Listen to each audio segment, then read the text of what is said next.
General Bajwa के retire होते ही इमरान खान ने उन पर इल्जामात की बारिश कर दी। जनरल बाजवा पर डबल गेम का इल्जाम लगा दिया। एक इंटरव्यू में कहा कि जनरल बाजवा को एक्सटेंशन देकर बहुत बड़ी गलती की थी। जनरल बाजवा ने डबल गेम खेला। जनरल फैज को हटाया गया, तब क्लियर हो गया कि उन्होंने मुझे हटाने का फैसला कर लिया था। जनरल फैज को हटाया तो उसके बाद उनका गेम चल पड़ा था। उन्होंने कहा कि हो सकता है मोने सिलाही को कहा गया हो कि पीटीआई की तरफ जाओ, मगर काफ लीग में दूसरे को कहा गया होगा कि नून लीग में चले जाओ। इमरान खान ने कहा कि जो जनरल बाजवा कहते हैं उसका भरोसा कर लेता था। उनके साथ गुजरे 3.5 बरसों में पहली बार मालूम हुआ कि भरोसा करना कितनी बड़ी कमज़ोरी है। इमरान खान ने मजीद कहा कि मैंने एक दिन उनसे कहा कि मुझे क्लियर करते हैं, आप इधर हैं या उधर हैं। अगर आप इधर नहीं हैं तो फिर मेरी और हिकमत अमली होगी, मैं अपने लोगों के पास जाऊंगा। इमरान खान ने कहा कि अगर हुकूमत मार्च के आखिर तक इलेक्शन पर तैयार है तो वह असम्बलियां तोड़ने से रुक जाते हैं। आगे बढ़े और बात करते हैं आज़ाद कश्मीर में बल्दियाती इंतखाबात की, जिसके दूसरे मरहले में भी हुक्मरान जमात तहरीक इंसाफ को शिकस्त का सामना करना पड़ा है। वज़ीर आज़म आज़ाद कश्मीर सरदार तनवीर इलियास की अपनी आबाई यूनियन काउंसिल में भी पीटीआई को शिकस्त हो गई। उनकी यूसी में पीपल्स पार्टी जम्मू और कश्मीर के उम्मीदवार अवैस लियाकत 134 वोट लेकर कामयाब हो गए। पीटीआई उम्मीदवार ने 111 वोट लिए। रावलाकोट में भी पीटीआई को बदतरीन शिकस्त हुई है। रावलाकोट म्यूनिसिपल कॉरपोरेशन की 22 नशिस्तों में से पीटीआई सिर्फ 2 नशिस्तें जीत सकी है। सरकारी नताइज के मुताबिक रावलाकोट म्यूनिसिपल कॉरपोरेशन से जम्मू कश्मीर पीपल्स पार्टी 8 नशिस्तों पर कामयाब हुई। 5 नशिस्तों पर आज़ाद उम्मीदवार कामयाब हुए। सेक्रेटरी इलेक्शन कमीशन के मुताबिक पीपल्स पार्टी ने 4 और मुस्लिम लीग नून ने 3 नशिस्तों पर कामयाबी हासिल की। यूं मुजफ्फराबाद के बाद आज़ाद कश्मीर के एक और बड़े शहर रावलाकोट में भी मेयर ऑपोजिशन से होगा। हवेली की 12 यूनियन काउंसिल में से पीटीआई सिर्फ 1 नशिस्त जीत सकी। नून लीग यहां से 7 और पीपल्स पार्टी 4 नशिस्तों पर कामयाब रही। म्यूनिसिपल कॉरपोरेशन बाग की 15 में से 14 वार्ड्स का नतीजा आ गया है। गैर सरकारी नतीजे के मुताबिक तहरीक इंसाफ यहां से 9 नशिस्तों पर कामयाब हुई, पीपल्स पार्टी 2, जबकि आज़ाद उम्मीदवार 3 नशिस्तों पर यहां से कामयाब हो गए। म्यूनिसिपल कमेटी पलंदरी से अपडेट यह है कि इसकी तमाम 8 में से 4 नशिस्तों पर तहरीक इंसाफ कामयाब हुई, 2 पर नून लीग और 2 पर आज़ाद उम्मीदवार कामयाब हुए।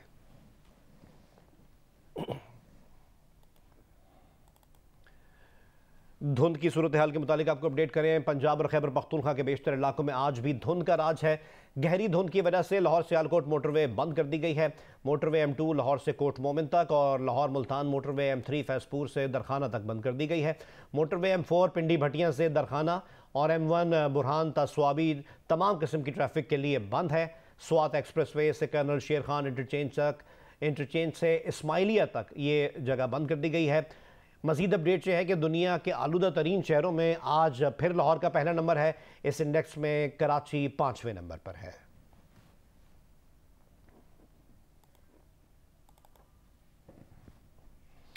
हाफिजाबाद और इसके मुज़ाफ़ाती इलाकों में शदीद धुंध है, जिससे न सिर्फ सर्दी की शिद्दत में इजाफा हो गया है बल्कि ट्रैफिक की रवानी भी बुरी तरह मुतासर हो रही है। मजीद हमें अपडेट करेंगे सैयद मोहम्मद ज़मीर। जी, हाफिजाबाद और इसके मज़ाफ़ाती इलाकों में शदीद धुंध दिखाई दे रही है, जिसकी वजह से न सिर्फ सर्दी की शिद्दत में इजाफा हो चुका है बल्कि ट्रैफिक की रवानी भी शदीद मुतासर हो रही है। इस वक्त Gujranwala road, Pindi Bhattian road, Alipur road, Kasoki road पर हद निगाह जो है वो 30 से 40 मीटर तक रह चुकी है। ट्रैफिक पुलिस का कहना है कि गैर ज़रूरी सफ़र से इज्तनाब किया जाए और सफ़र की सूरत में जो है वो फॉग लाइट्स जो हैं उनका ज़रूर इस्तेमाल किया जाए। जी, खैरपुर के शहर ठरी मीरवा जाने वाली शाहराह 4 महीने से सैलाबी पानी में डूबी हुई है। अहलियान ठरी मीरवा कश्तियों पर आमदोरफ्त करने पर मजबूर हैं। मुतासरीन ने ज़िला इंतजामिया की अदम दिलचस्पी देखकर चंदा जमा करके अपनी मदद आपके तहत डूबी सड़क पर मट्टी डालकर रास्ता बनाने की कोशिश शुरू कर दी है। मजीद हमें रिपोर्ट करेंगे यासिर फारूकी। ये बिल्कुल खैरपुर की तहसील ठरी मीरवा में सैलाबी सूरत हाल 4 माह गुजरने के बाद जूं की तू नज़र आ रही है।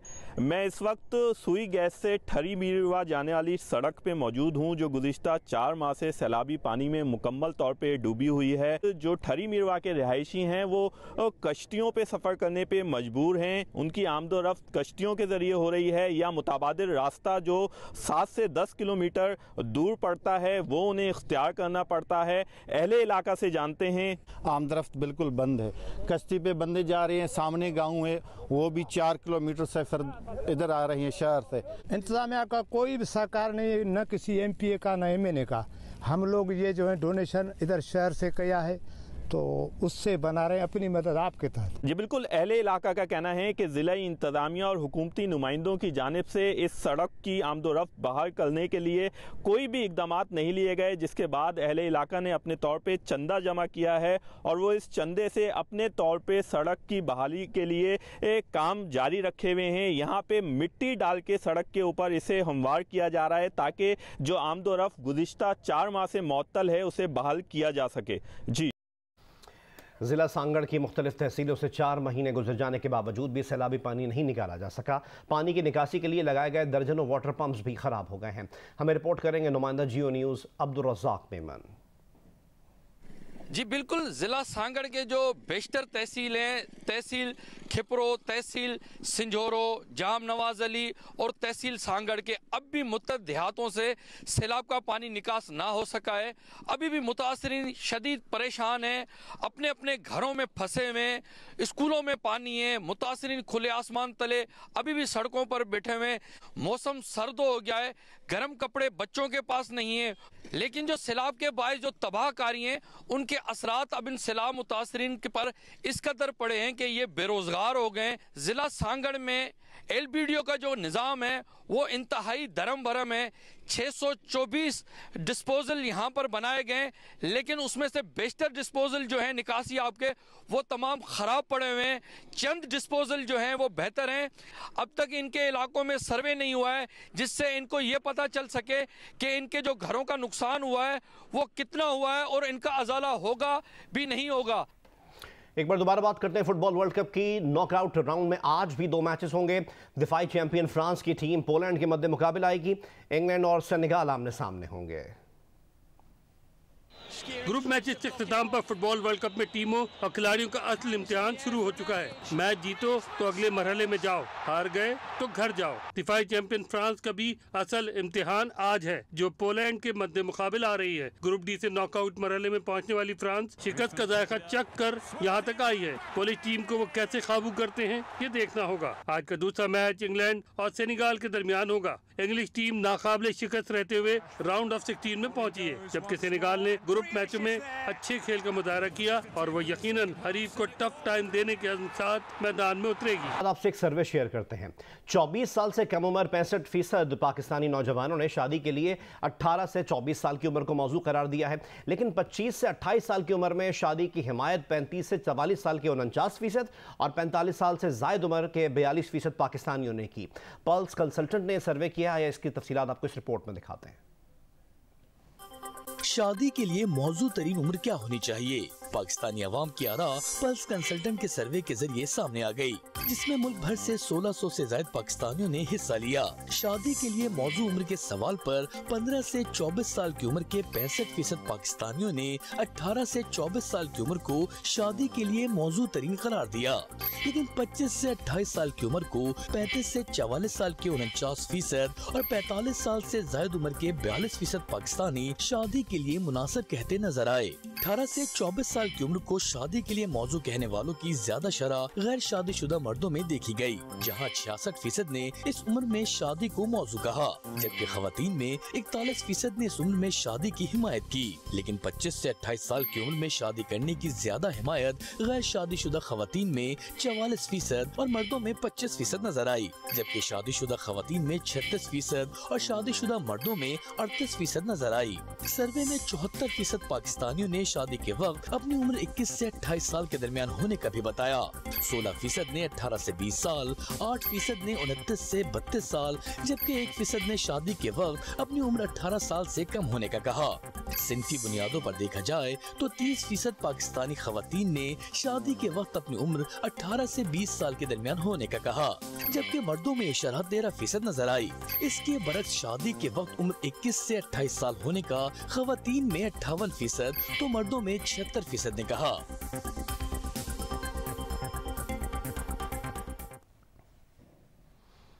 कराची में आलमी उर्दू कॉन्फ्रेंस का आज आखिरी रोज है। अदबी मेले में गुज़िश्ता रोज की नशिस्तों का अहवाल बताएंगे वलीद अहमद अपनी इस रिपोर्ट में।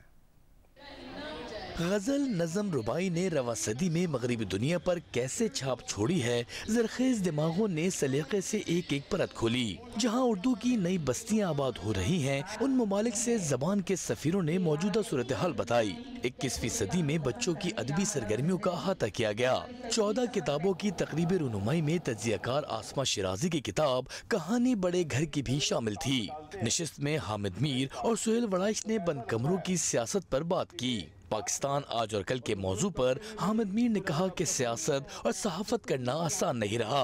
पाकिस्तान के लोग जो हैं वो इख्तलाफ राय की आज़ादी जो है इस पे यकीन रखते हैं। पाकिस्तान के लोग जमहूरियत पे यकीन रखते हैं। पाकिस्तान एक जमहूरियत पसंद तहरीक की पैदावार है। अगर हम कायद-ए-आज़म के रास्ते पे चलेंगे तो उस पाकिस्तान में बलोचिस्तान को भी उसके हकूक मिलेंगे, सिंध को भी मिलेंगे, खैबर पख्तूनख्वा को भी मिलेंगे, पंजाब को भी मिलेंगे, कश्मीर और गिलगित बल्तिस्तान को भी मिलेंगे और सहाफ़ियों को भी उनके हकूक मिलेंगे। तीसरे दिन इफ्तिखार आरिफ की सदारत में मुशायरे ने महफिल लूट ली। इश्क व मोहब्बत, रंजो अलम, रंगीन तबीयत, माशरती नाहमवारी जैसे मौज़ूआत को शायरी की लड़ी में पिरोया गया। आया था इत्तेफाक से वो दिल में एक बार, फिर छोड़कर कभी ये नशे मन में। वाह वाह वाह। फिरौन बहुत हो गए थे यहाँ पे, इन सबको सजा यही मिलेगी। फैले हुए हाथ अब समझ ले, मांगे से अमा नहीं मिलेगी। अमजद इस्लाम अमजद, इकबाल पीरजादा, अब्बास ताबिश, रहमान फारिस ने रोशन उम्मीद, मुस्तकबिल और तामीर को अशार में ढाला। हिसाबे उम्र का इतना सा गोशवारा है, तुम्हें निकाल के देखा तो सब खसारा। वाह वाह वाह। गवर्नर सिंध कामरान टिसोरी ने मुशायरे में शिरकत करके शोरा का हौसला बढ़ाया और शेर भी सुनाया। सलीके से हवाओं में जो खुशबू घोल सकते हैं, अभी कुछ लोग बाकी हैं जो उर्दू बोल सकते हैं। हाजरीन ने हर शेर पर दिल खोल कर शोरा को दाद दी। अदबी मेला इतवार को भी इल्म अदब के मोती बिखेरेगा। कैमरामैन तलहा खान, अशरफ सिद्दीकी, जुबैरुद्दीन और साथी रिपोर्टर शवाला असलम के साथ वलीद अहमद, जियो न्यूज़, कराची। सिंध भर में यौम सकाफत भरपूर जोश जज्बे से मनाया जा रहा है। सखर से में रिपोर्ट करेंगे जियो न्यूज़ के नुमाइंदे चौधरी मोहम्मद रिशाद। सखर, रोडी समेत नवाई इलाकों में यौम सकाफत सिंध भरपूर जोश जज्बे से मनाया जा रहा है। रैलियां निकालने, तकरीबात के इनेकाद का सिलसिला सुबह से शुरू हो गया है, जो रात देर गए तक जारी रहेगा। सिंधी टोपी, अजरक समेत सकाफती लिबास ज़ेब तन करके लोग खुशी में झूम रहे हैं और रक्स कर रहे हैं। बच्चों को आगाही देने के लिए तकरीबात मुनक्कद की गई हैं। आज का दिन खास तौर पर हम अपने बच्चों को अपनी तहजीब, अपनी तारीख, अपना सकाफत और अपनी जितनी भी सिंध की ज़रखेज़ी है उसके बारे में बताएं। और बच्चों में भी जो है इस बात का सेंस पैदा कर रहे हैं कि हमारी क्या सकाफत है। और हर साल बच्चे जो है सेलिब्रेट करते हैं और बच्चे बहुत ज़्यादा एंजॉय कर रहे होते हैं। आज सिंध में हर तरफ जश्न ही जश्न और ईद का समय है। छोटे बड़े, बच्चे बूढ़े, मर्द खवातीन सभी खुश हैं, एक दूसरे को तोहफे भी दे रहे हैं और मिठाइयाँ भी तकसीम की जा रही हैं। लोगों का कहना है कि सिंध धरती से प्यार, मोहब्बत, अमन और मेहमान नवाजी का पैगाम देती है। ये अजरक है या हमारे टोपी, इसके लिए पैगाम पहुँचाने कि हम अमन पसंद कौम है, हम प्यार करने वाले कौम है, हम अपने मेहमान के खिदमत गुजार कौम है। ये हमारा कल्चर कितना प्यारा है और ये हम सिंधी कल्चर हर साल मनाते रहते हैं इसी जोश खरोश से। बच्चे, बुजुर्ग, मर्द व खवातीन सभी सकाफती रंग में रंगे हुए हैं और तकरीबात का ये सिलसिला रात देर गए तक जारी रहेगा। चौधरी मोहम्मद रिशाद, जियो न्यूज़, सखर।